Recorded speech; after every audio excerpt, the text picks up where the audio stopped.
अस्सलाम वालेकुम स्टूडेंट्स, कैसे हैं आप सब स्टूडेंट्स। आज हम लोग करेंगे बायोलॉजी की 9th के बुक चैप्टर नंबर 2 के सेकंड लास्ट टॉपिक आज हम लोगों ने करना है status of virus in classification. बाकी ये हमने दोनों कर लिए हैं, ये पिछली वीडियो में मैंने करवा दिए थे आपको। And status of virus of classification in classification का ये मतलब है स्टेटस ऑफ वायरस के बारे में हम लोग पढ़ेंगे कि किस तरह से वो क्लासिफिकेशन में आते हैं। एंड साथ ही साथ हम लोग बिनामिनल मेन कल्चर भी इसी वीडियो के अंदर कवर करेंगे, इसी लेक्चर के अंदर मैं आपको ये करवाऊंगी। आई होप आपको पिछली मेरी वीडियोस अच्छे से समझ आ रही हो जो मैं आपको करवा रही हूँ। चलो फिर स्टार्ट करते हैं। ओके स्टूडेंट्स, अब देखें हम लोगों ने कल पढ़ लिया था ऊपर वाला सारा, ठीक है, क्लासिफिकेशन ऑफ मेन यूकेरिया। आज हम लोगों ने करना है 2.7 टॉपिक चैप्टर नंबर 2 का बायोडाइवर्सिटी का status of virus in classification. Viruses के बारे में स्टेटस उसका पढ़ेंगे क्लासिफिकेशन के अंदर कि किस तरह से होती है। अब देखते हैं। Viruses are ultra microscopic creatures. ये अल्ट्रा माइक्रोस्कोपिक क्रिएचर्स होते हैं जो कि अल्ट्रा बहुत मतलब के हाई लेवल के जो से माइक्रोस्कोप्स होते हैं ना, उनसे ये देखे जाते हैं। बहुत छोटे से होते हैं, बहुत छोटे से होते हैं, ठीक है ना। ये ऐसे नेकेड आई से नहीं देखे जा सकते। ये अल्ट्रा माइक्रोस्कोपिक क्रिएचर्स होते हैं। इनको कोई अल्ट्रा माइक्रोस्कोप होता है, स्पेशल माइक्रोस्कोप होता है इनको देखने के लिए। आपको जैसे जैसे हम लोग पढ़ते जाएंगे आगे आगे हम लोगों को पता चलता जाएगा कि किस तरह के क्रिएचर्स आएंगे आगे। अल्ट्रा माइक्रोस्कोपिक क्रिएचर्स होते हैं ये, ठीक है, और that are at the borderline of living and non living। ये बॉर्डर लाइन पे होते हैं, बिल्कुल बॉर्डर लाइन का मतलब वही होता है एज जैसे ये एज है इसका, ठीक है ना, इस तरह से बॉर्डर लाइन के एंड पे होते हैं, ठीक है ना। दे आर ए सेलुलर का मतलब आप लोगों को काफी स्टूडेंट्स को नहीं पता होगा, तो मैं आपको बता देती हूँ। ए सेलुलर का मतलब होता है ऐसे ऑर्गेनिजम्स जिनके अंदर जो सेल से भी ना मिलके बने हो और उनके अंदर ऑर्गेनाइज भी ना हो, ठीक है ना। Without organise and without cell से मिलके वो बने हो, उनको कहते हैं ए सेलुलर ऑर्गेनिजम्स, ठीक है ना। अब आगे देखते हैं। For example, they are not made of cells and do not have organelles थी, उनके पास organelles भी नहीं होती एंड वो सेल से मिलके भी नहीं बने होते।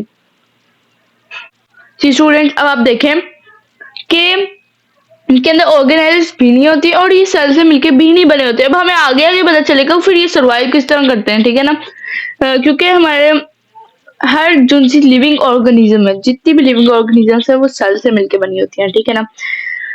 जो कुछ मल्टी सेलुलर होती हैं, कुछ सिंगल सेलुलर होती है, कुछ ना कुछ तो होती है ना, एक हो या दो हो, तीन चार, कितने भी हो, मल्टी हो सिंगल हो, होते तो है ना, लेकिन इनके अंदर ना सेल है ना ऑर्गेनाइज्म। अब देखते हैं आगे क्या है। Virus consist of nucleic acid. Virus के अंदर वायरस नहीं, मेरे मुंह से वायरस निकल जाता है, ठीक है ना। वायरस कंसिस्ट न्यूक्लिक एसिड, उसके अंदर न्यूक्लिक एसिड होता है जो कि फॉर एग्जांपल आप ले लें डीएनए या आरएनए को कहते हैं।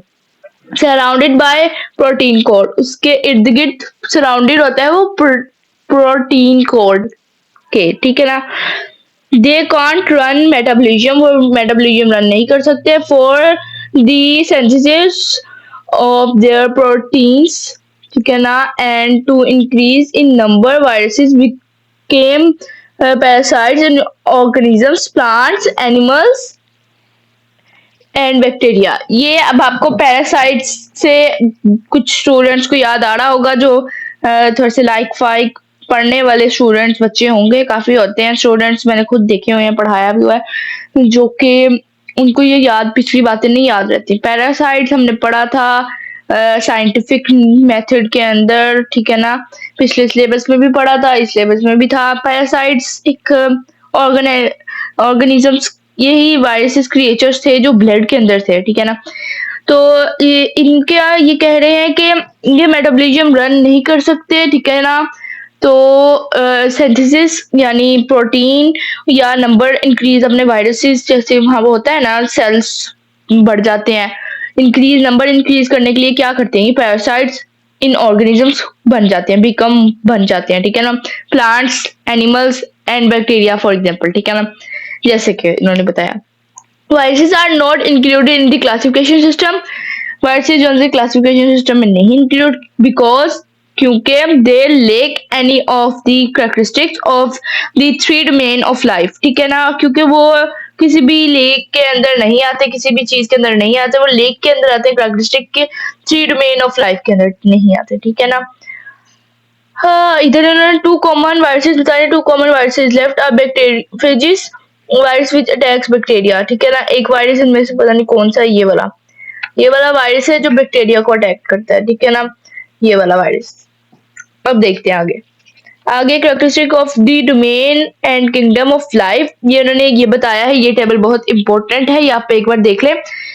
Table characteristic of domain and kingdom of life, domain archaebacteria eukarya, ठीक है ना। Kingdom cell type nuclear envelope cell wall mode of nutrition multi या सेलुलरिटी, मतलब कि ये इसमें ये बताएंगे कि वो उसके अंदर न्यूक्लियर प्रेजेंट है नहीं है, कौन से सेल टाइप है, ये वो ठीक है।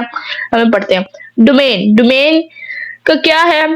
डोमेन उन्होंने बता दिया कि डोमेन के अंदर ये चीजें होती हैं, और उसके आगे डोमेन की जो सी थ्री टाइप्स है उसके अंदर कौन कौन सी चीजें। First three types Archie bacteria Eukarya. Archie के अंदर क्या होता है, किंगडम कौन सा होता है, आर्की बैक्टीरिया, ठीक है ना। किंगडम आर्की के अंदर आर्की बैक्टीरिया होता है। और सेल टाइप प्रोकैरियोटिक सेल होते हैं, ठीक है। न्यूक्लियर होता है कि नहीं होता, नहीं होता, एब्सेंट होता है, प्रेजेंट नहीं होता।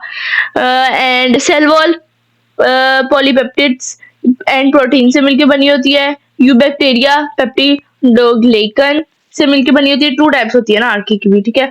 Mode of nutrition heterotroph and hydrotroph, archaea दोनों टाइप की है, हेटेरोट्रॉप्स भी है हाइड्रोट्रॉप्स भी, ठीक है ना।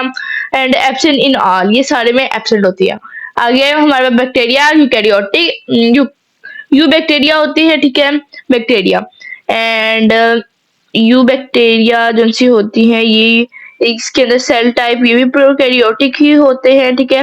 एब्सेंट होता है न्यूक्लियर इनके अंदर, एंड सेल वॉल भी सेम होती है।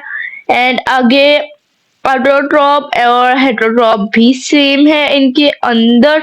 एंड ये तो सारा सेम ही है इन दोनों का, ठीक है ना, ये दोनों बस सेम है, बस इनकी किंगडम जो है वो डिफरेंट है।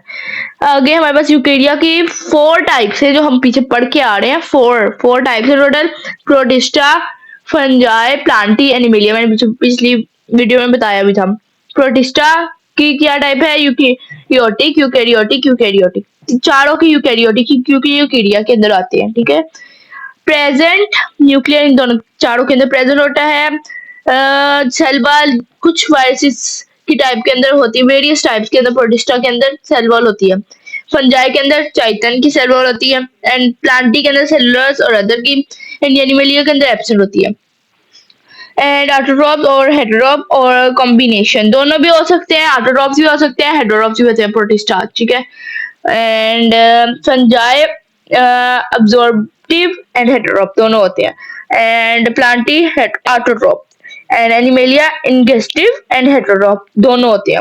एंड प्रोटिस्टा के अंदर multi absent in most, present in most, present in all, present in all, ठीक है ना। ये हमारा टेबल है, ये आप लोगों ने लाजमी करना है, ये बहुत इंपॉर्टेंट टेबल है। नेक्स्ट हमारे पास कोरोना वायरस के बारे में बताया हुआ है, ये इतना इम्पोर्टेंट नहीं है, ये सबको पता है। कोविड-19 2019 के अंदर आया था, चाइना से ये आया था, ठीक है ना। ये बहुत बड़ी बीमारी थी। तो अभी पाकिस्तान के अंदर भी प्रेसिडेंट ऑफ पाकिस्तान को भी कोरोना वायरस हो चुका है, ठीक है ना। अल्लाह उनकी लंबी जिंदगी करे, ठीक है। कोरोना वायरस बहुत गंदी बीमारी है, अभी भी हमारी जान नहीं छोड़ी, चाइना की तरफ से आई थी, ठीक है ना। बायोनोमेन कल्चर अभी हम लोग करेंगे। The great Swedish biologist Karl Linnaeus का जिनको पता है, पिछली उन्होंने कार्ल लिनियस ने ही क्लासिफाई किए थे 4 किंगडम्स। यहाँ हम लोगों ने पढ़ा था यहाँ था नहीं पीछे है, यहाँ किया था कार्ल लिनियस ने 4 किंगडम किए थे। Kingdom, phylum, class, order, family, genus, species 7 किए थे सॉरी, ठीक है ना। आगे देखो बायोनोमेन कल्चर, इसके अंदर कार्ल लिनियस था, was the founder of the system of giving scientific names to organisms. ये फाउंडर था ऐसे सिस्टम का जो इसने साइंटिफिक नेम दिए थे ऑर्गेनिजम्स को, ठीक है। हाँ, नेम्स भी इन्होंने बता दिए थी। Scientific name of an organism consist of two parts होते हैं scientific name. First part is the name of the genus. First part जो से दो नेम होते हैं, दो नामों को मिला के ही एक नाम बनाया जाता है, ठीक है ना। यानी मतलब कि दो नाम होते हैं कॉमनली। तो इसमें ये था दो नाम होते हैं, दो पार्ट होते हैं नाम के। जैसे हमारा सरनेम भी होता है और नेम भी होता है, ठीक है ना। फर्स्ट नेम एंड सरनेम ये होता है ना। तो दोनों नेम के, दोनों नाम का डिफरेंट डिफरेंट मतलब होता है। फर्स्ट पार्ट जो सा नेम का होता है उसका होता है जीनस। जीनस बताता है वो कि कौन से जीनस से वो बिलोंग करता है। The second part of name is species. Species बताता है कि किस स्पीशीज से वो बिलोंग करता है।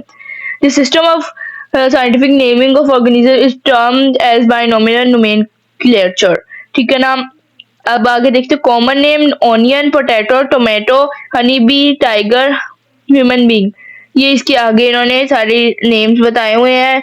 तो अब ये जो सी ये वाली साइड है हमारे पास स्टूडेंट्स, ये देखिए ये वाली जो सी नेम है फर्स्ट नेम, ये भी है, ये भी, ये सारे फर्स्ट नेम्स है, ये बताते हैं जीनस, एंड जो से लास्ट नेम है ये बताते हैं हमारे पास स्पीशीज, ठीक है ना। अब आगे सिग्निफिकेंसेस ऑफ बायोनॉर्मल नोमेनक्लेचर। ये आप लोगों ने कॉमन नेम एंड ये साइंटिफिक नेम इतने इंपॉर्टेंट नहीं है, ठीक है ना। इन